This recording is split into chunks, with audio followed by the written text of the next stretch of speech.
In 2021, Dua Lipa's Levitating was the most streamed song in the US, with 626 million on-demand audio streams. Now, if on average an artist is estimated to earn about 0.04 cents per stream, how much actually ended up in Dua Lipa's pocket? Those details lie in her label deal. So how are royalties broken down? How much goes to the artist? And does it vary by streaming service? This is Billboard Explains, the value of a music stream. Each time you stream a song by your favorite artist, it sets in motion the process of paying royalties to the rights holders and creators behind the music. Exact percentages of what each party is paid vary, but the main recipients remain the same. After the streaming service takes its cut, money from a single stream goes to the record label, the performing artist, the songwriter or songwriters, and music publishers. Record labels pay the recording artist from their share of royalties.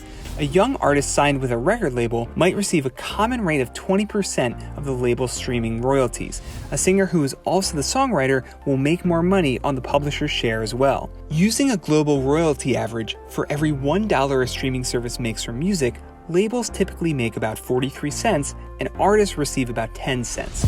Most streaming revenue comes from fees paid by users of subscription services, and where you stream does factor in how much the artist gets paid.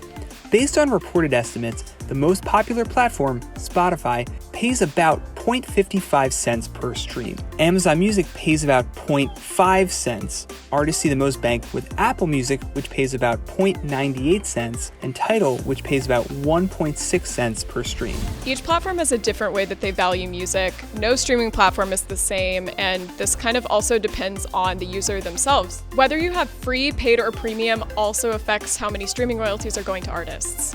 At the end of the day, the money that the streaming services are taking in, only a tiny fraction of that ends up with the artist. At times, that fraction of a pay gets splintered even more, like when a song has multiple co-writers.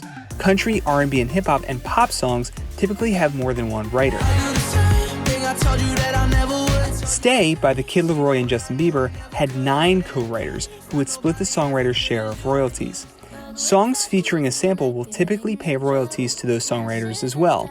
For example, Trent Reznor of 9 Inch Nails famously received a songwriting credit on Lil Nas X's Old Town Road for the sample used from his song 34 Ghosts 4. Streaming is still on the rise, so we can expect money to be growing in this area in the years to come, but even though more people are streaming, that doesn't mean that we've hit the height of the CD era in the past. But also these days, there are so many artists that are able to upload direct to Spotify, Apple, Amazon in ways that they couldn't during the CD era, and so that gives artists far more creative control than they've ever had before. Trillions of streams dispersed in fractions of pennies in profits, which for the most popular can still add up. What gets paid depends on how much we hit play.